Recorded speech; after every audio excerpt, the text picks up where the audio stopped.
Tous les plaisirs est pour moi d'être parmi vous et surtout de vous présenter cette belle émission. News Dekin, une émission pas comme les autres, une émission socio-culturelle. Je suis vraiment ravie d'être dans vos maisons, dans vos chambres à coucher, surtout dans vos salons, dans vos bureaux, en train de vous servir. En tout cas, merci de m'avoir reçu chez vous. En tout cas, pour le compte de cette émission News Dekin, une émission socio-culturelle. Salutations déjà à l'ingénieur Dave Moubama, le papa de Joyce Daveline. Je pense aussi à la joie Amadou Pichouna, l'hymne national depuis France, maman sociale, hein, la joie Amadou Pichouna. De gros bisous à vous. Et je pense aussi à Yann Noël Kikiani, papa na Victoria, Noëlla Kikiani, moté ma maman Titi Kikiani. De gros bisous à vous depuis Londres, je pense. Ah, donc, sans oublier Roi Prince, toujours depuis Londres. Salutations à ma maman chérie, maman Kati Bakissa. De gros bisous à Champion Kaeme Noko Yabana na Kenya, Blaise Kavanakata Kenya. Que Dieu vous bénisse, que Dieu vous garde, que Dieu vous protège davantage. En tout cas, salutations à la sœur Julie Mindele depuis Suisse. Ah, ndeka to solo la qui m'a solo au sala bien makasi. Ah, sœur Julie Mindele, la joie Amadou Pichouna babi confinement pe sili. Ah, donc confinement sili misale komi déjà kozonga maleme bien que biso anakin toze la raka. Ah, donc mais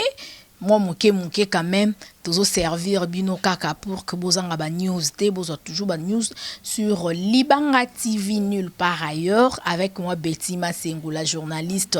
internationale et professionnelle. Donc je vous aime beaucoup, je vous souhaite bienvenue. Aujourd'hui c'est une émission spéciale, vous le savez tous que News Dekin c'est une émission qui reçoit tout le monde et une émission aussi d'analyse, comme aujourd'hui nous sommes en train de faire une analyse par rapport à Makambo et Utoleka. Il y a Moussali Nanzambe, le pasteur Mukuna Pascal. Très bien, bah audio et bimi, bah vidéo, bah photo, bandeko bolandi yango. Je pense bien. Analyse on a ça, ça m'engage que moi. Yo posant analyse na yo n'empêche au comme la biso na commentaire. To lo que chacun a son avis, chacun a son point de vue, chacun a son argument ou a koki kopé ça par rapport à émission na biso. Donc point de vue na yo et ko engager pe kaka yo. Voilà. Pasteur Mukuna Pascal Tolandi ba image o ebimi mais pour nanga vraiment c'est vraiment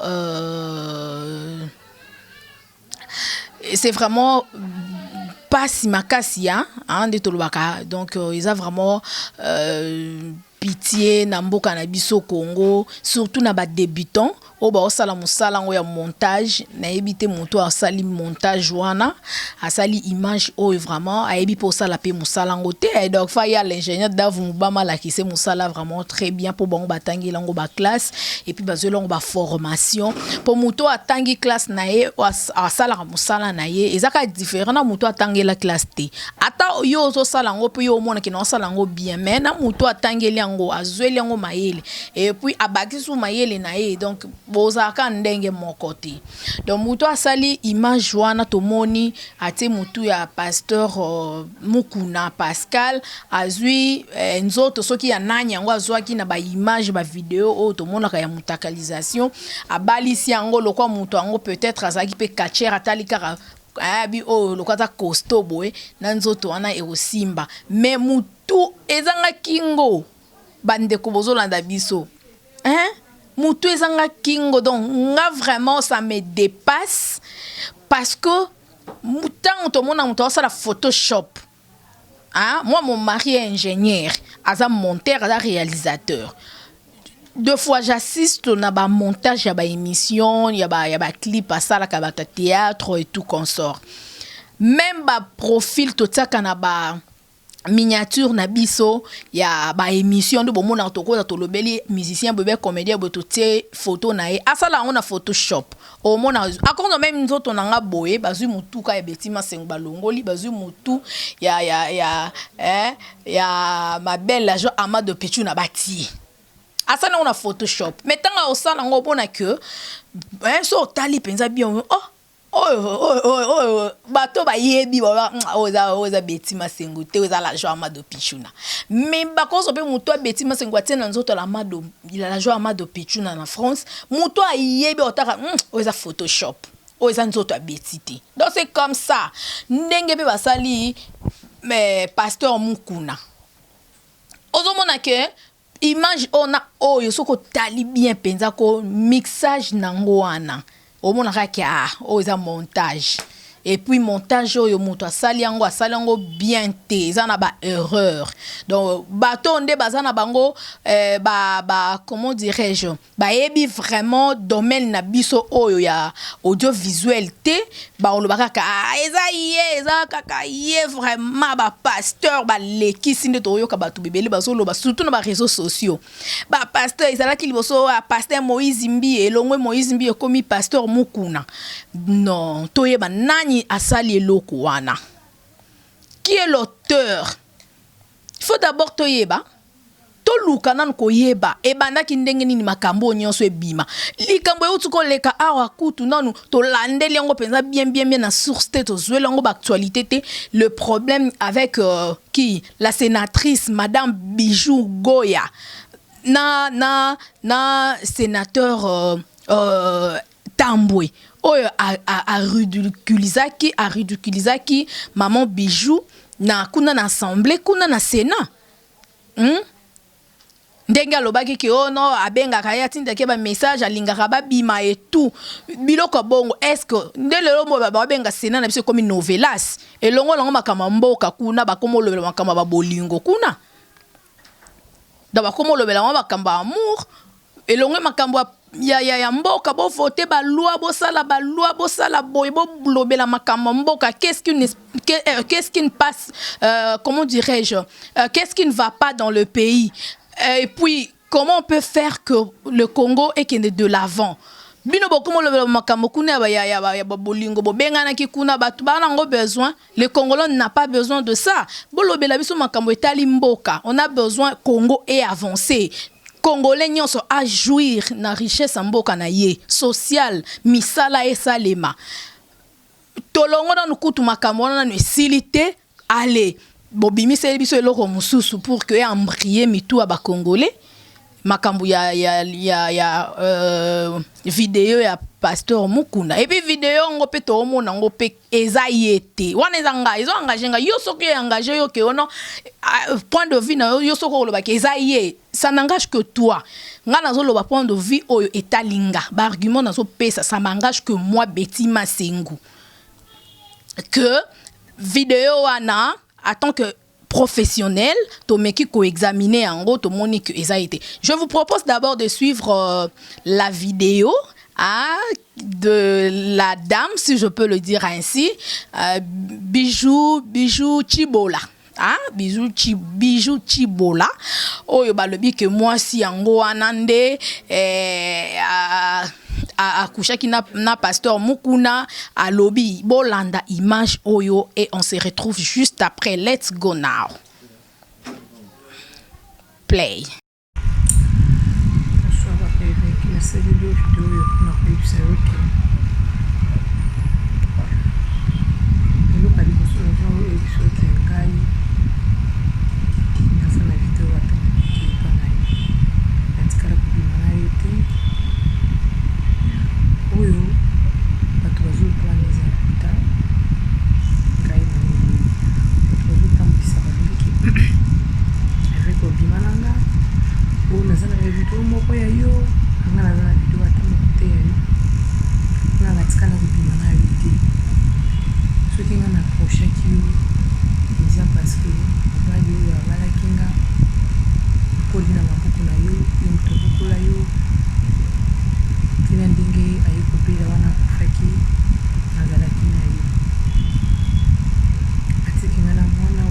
Signa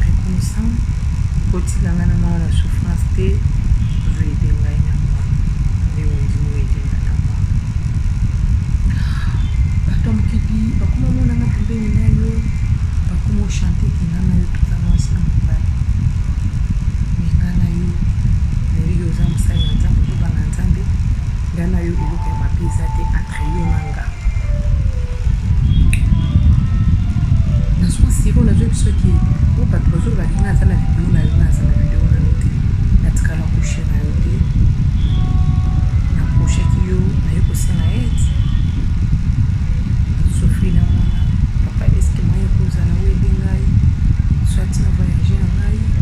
OK tant de mwana yo qui moi qui jalousie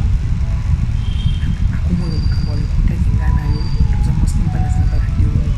lelo atanga na zate na voyager na zate na moko na voyager na omoni mutu batikali ko na sima na ngaki azana vidéo na yo.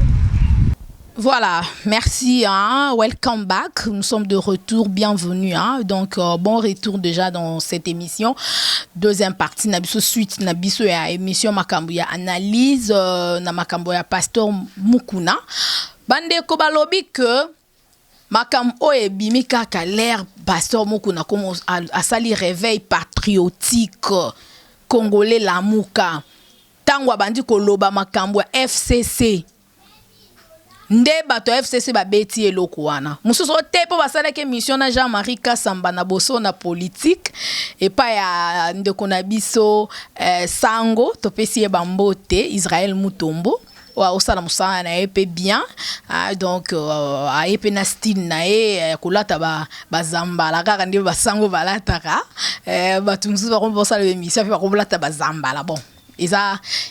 pe problème te voilà ilo comme la mukaka ba landa kango nde batu so beti ma sengu biso to sependo sala musala to sala rapeka lwa yo beti ma sengu pasana ba to balanda rapeye ngape na ba to pe na landa lokwa ba ya mamile la bon c'est toujours comme ça la vie ezara bongo voilà isa pe mabete voilà je disais que baltu balobi beti ma sengu ponga vana sa l'émission. Déjà bandeko ba yebite to solo la déjà na nosa ki bango bato pespesa nga déjà ba point de vue na bango ba msuso te à partir wa lokwa beta ki Jean-Marie Kasamba kao na émission boso na politique ali ba beteli eloko wana on a ce je ne sais pas hein donc je ne sais pas vraiment binoka ndeso boyebi eza nani o aza derrière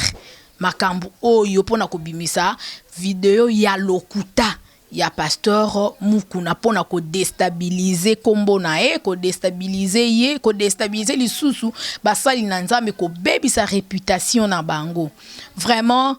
on en a marre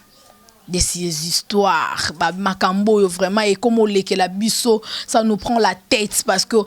au mon vidéo o ebimi batu mususu o baza professionnel te bazo appuyer yango mais batu baza professionnel ba omona que non vidéo wana bien ba photo wana eza yango te bolandi pe mama wana alobi mama Chibola ye apesi a lobby que ye atikala ko coucher na Pasteur Mukuna te aya pembe na ye a aider lokwa mobile na ya kufaki abande ko souffrir vraiment na mwana yango ayaki me nde batu ba bimisi ye ke abima na ye toyoki alobi abima na été alors totika koloba loba de bouche à l'oreille ko interpréter makambo ngo na ndenge ya mabe en tout cas ce n'est pas bon soki ezalaki ya solo tonga to loba que eza ya solo totika makambo o mais loko eza lokuta tokoki obomba lokuta tende to lobaka hein on se voile pas la face hein to bomba elongité ou soit nde balobaka so mwana sali kaka quelque part longola yango po etika odeur moko nauséabonde te etika solo moko ya mabete mais yo mwana sali kaka ozui soki couverture ou bien liputa ofiniki yango o mato kita solo wane ko bima. Donc ce que loko mabezali balongolaka on nettoyer yango te propriété o te mo ba déodorant ndaku ba ki c'est comment nango belé pour ebimisa solo ya kitoko mais olongoli na musalité wana OK na on a douche obwaki mais batant to mona makambo ezo se répéter en tout cas et ça la biso vraiment malamu te surtout na muto asali loko quand même hein to za na moi respect muke ya basali na nzambe ko bebisa ba réputation na baona makambo eza lokuté za malamu te soki eza ya solo wana ndeza mabe Betima Sengwaza au milieu du village. Donc je ne suis pas pour le pasteur Mukuna, mais je ne suis pas aussi contre lui. Nazo salakar émission d'analyse. Je bien dit ça au début. Émission d'analyse et ça juste au cas comme un peu qu'on réfléchir par rapport à la vidéo où ils ont circulé dans le monde. Est-ce que